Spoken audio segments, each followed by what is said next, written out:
선한 사람 TV를 애청하고 계시는 성도 여러분 안녕하십니까? 서울에는 장마가 계속되고 있습니다. 특별히 남부에는 홍수가 일어나서 도시가 강인지 바다인지 모를 정도로 많은 양의 비가 내렸습니다. 생명의 위협과 재산의 손실이 극대화되고 있습니다. 이런 때에 우리 가족의 건강, 우리 국민의 건강 관리, 또 하나님이 우리에게 주신 물질 관리를 지혜롭게 잘 하면서 이 여름을 잘 지내야 되겠습니다. 저는 또 계속해서 이 방언에 대한 5번째 말씀을 드리겠습니다. 이 방언은 바울 사도가 고린도 전서 14장에 말하는 방언에 대한 주장은 모든 은사가 교회의 유익을 위한 것이지 개인의 유익을 위한 것이 아니다라고 하는 것이 바울 사도의 은사 측정이었습니다. 그것이 잣대였습니다. 그것이 기준이었습니다. 고린도전서 14장 4, 5절 방언을 말하는 자는 자기의 덕을 세우고 예언을 하는 자는 교회의 덕을 세우나니 나는 너희가 다 방언 말하기를 원하나 특별히 예언하기를 원하노라. 만일 방언을 말하는 자가 폭력하여 교회의 덕을 세우지 아니하면 예언하는 자만 못하니라 라고 했습니다. 자기의 신앙적인 위신이나 명예나 직분을 얻기 위한 것으로 사용이 돼서는 안 된다는 것입니다.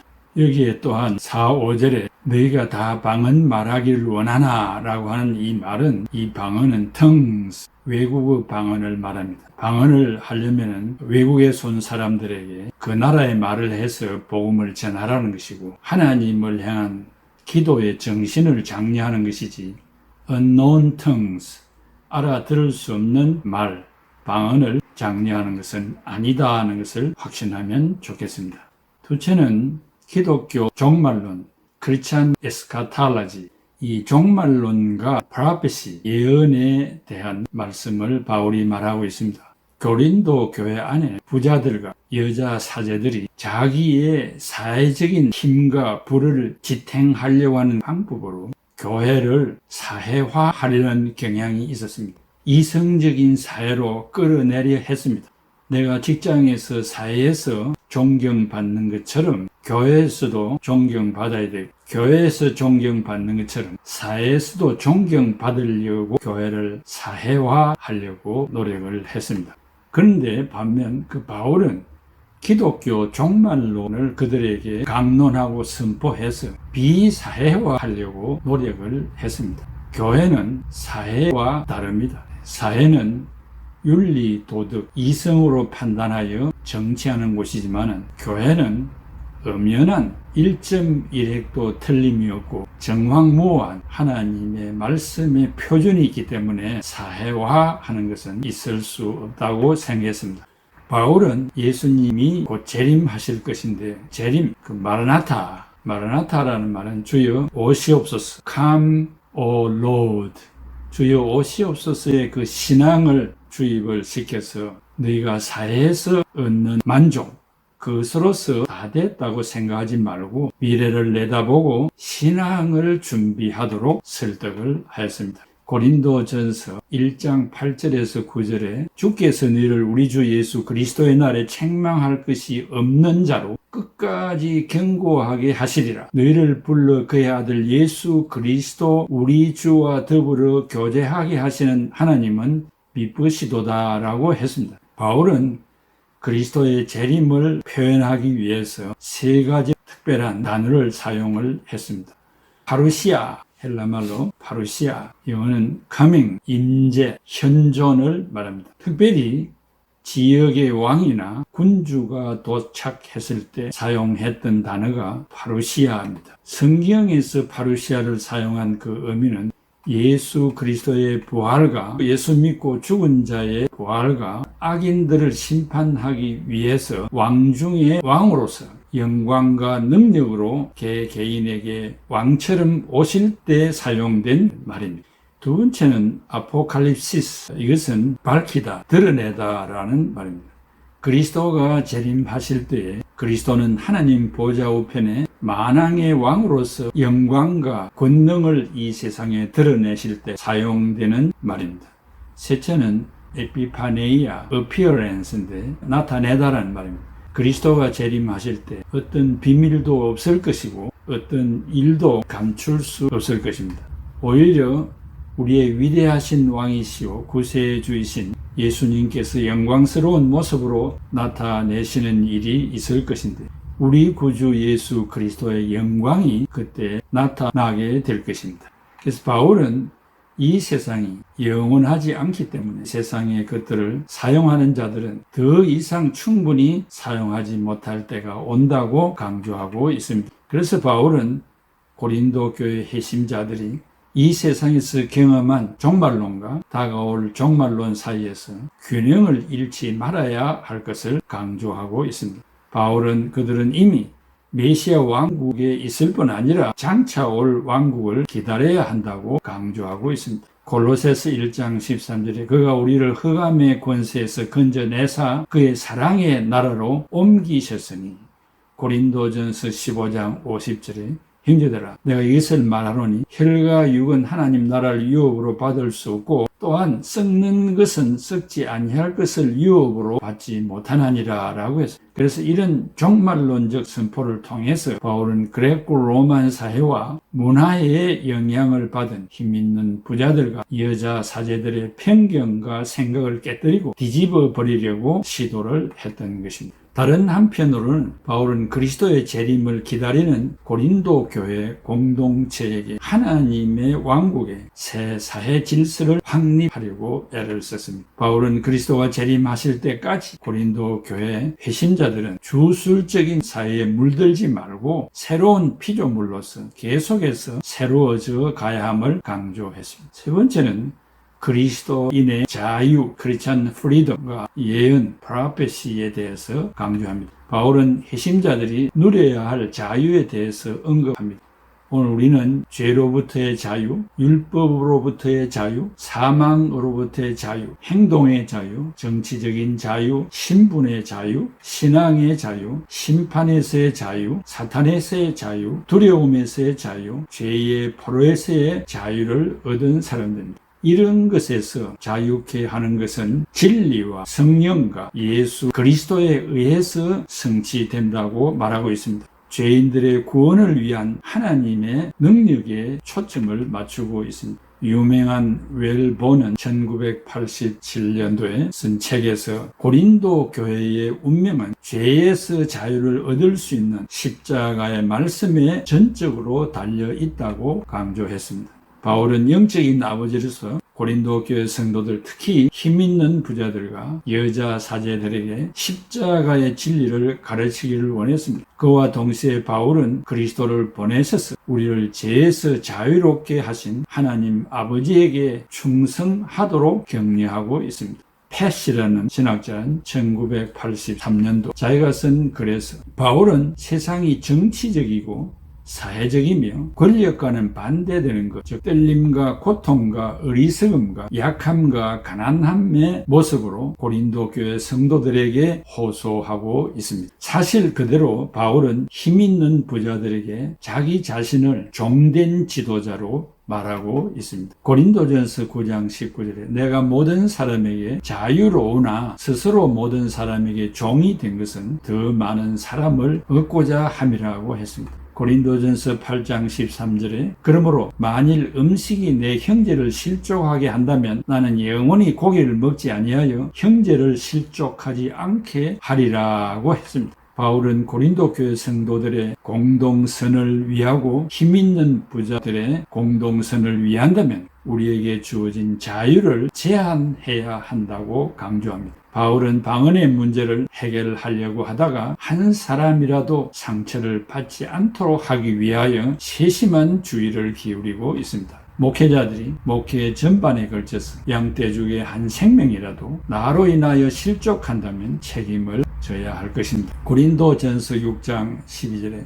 모든 것은 내게 가하나 다 유익한 것이 아니요 모든 것이 내게 가하나 내가 무엇이든지 얽매이지 아니하리라고 했습니다. 고린도전서 10장 23절 24절에 모든 것이 가하나 모든 것이 유익한 것은 아니요 모든 것이 가하나 모든 것이 덕을 세우는 것은 아니니 누구든지 자기의 유익을 구하지 말고 남의 유익을 구하라고 했습니다. 바울은 다른 사람들의 구원을 위해 복음을 전한 후 몇 가지를 포기했습니다. 기득권을 포기했습니다.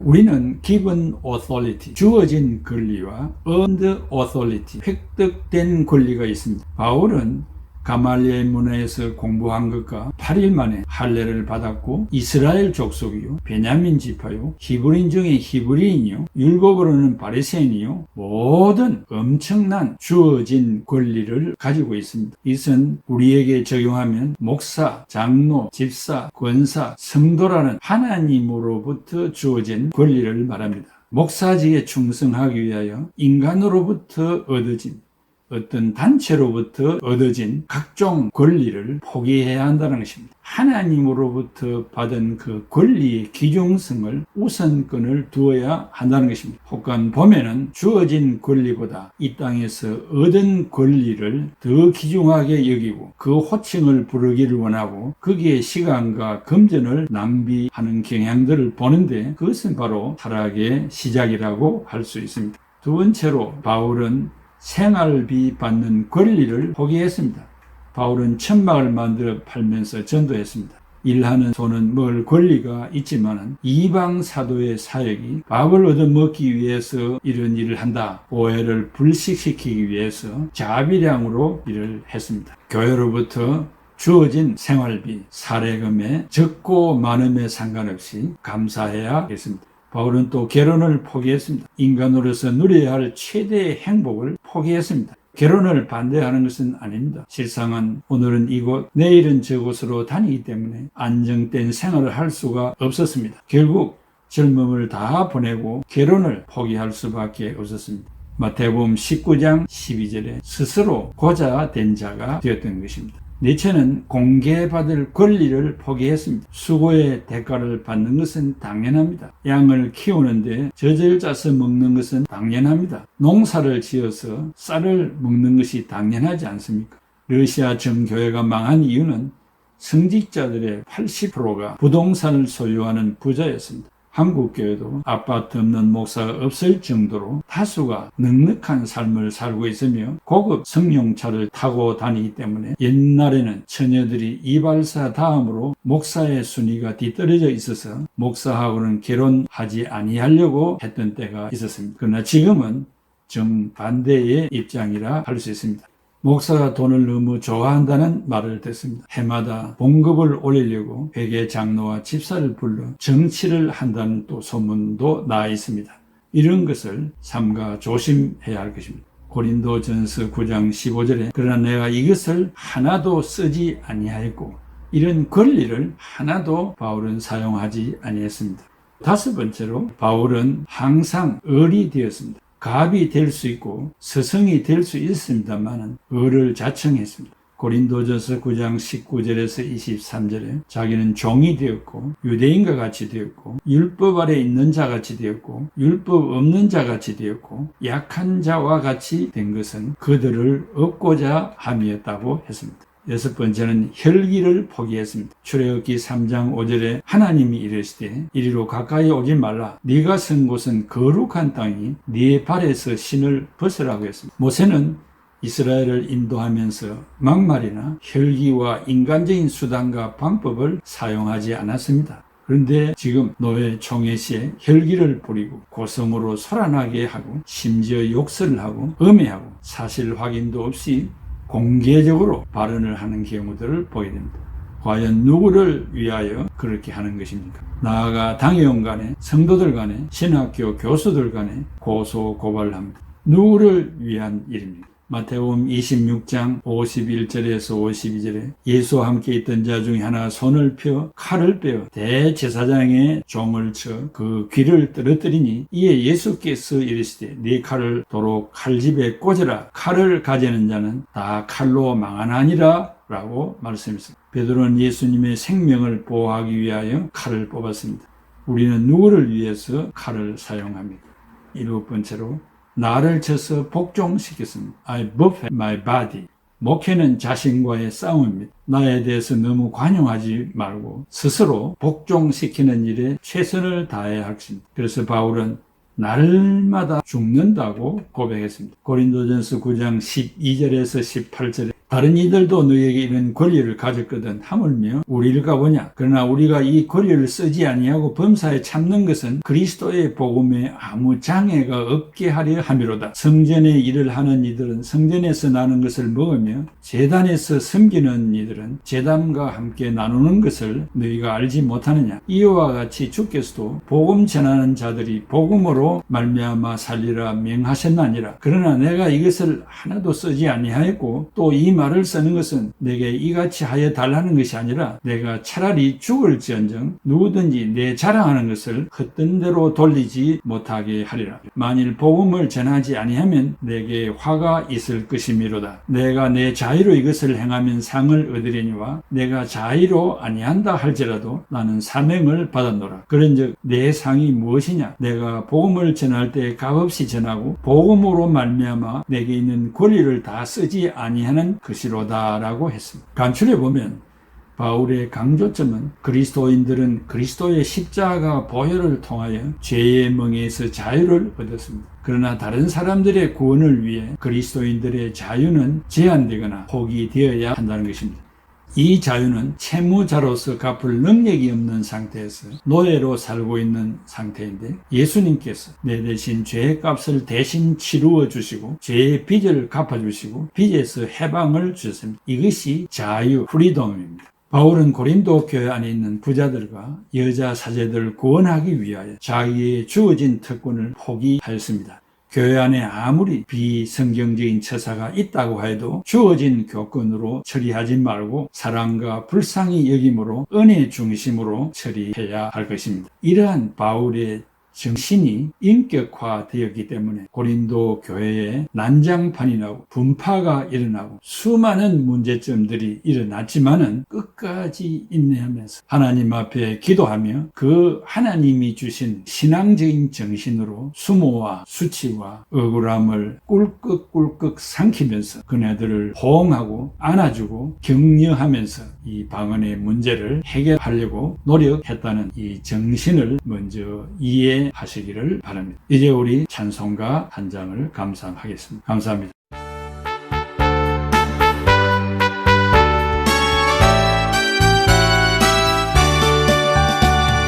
죄에서 자유를 얻게 함은 보혈의 능력 주의 보혈 시험을 이기고 승리하니 참 놀라운 능력이로다. 주의 보혈 능력이 또다. 주의 피 믿어 주의 보혈 그 어린 양의 매우기 중한 피로다. 육체의 정욕을 이길 힘은 보혈의 능력 주의 보혈 정결한 마음을 얻게 하니 참 놀라운 능력이로다. 주의 보혈 능력이 또다. 주의 피 믿어 주의 보혈 그 어린 양의 매우 귀중한 피로다.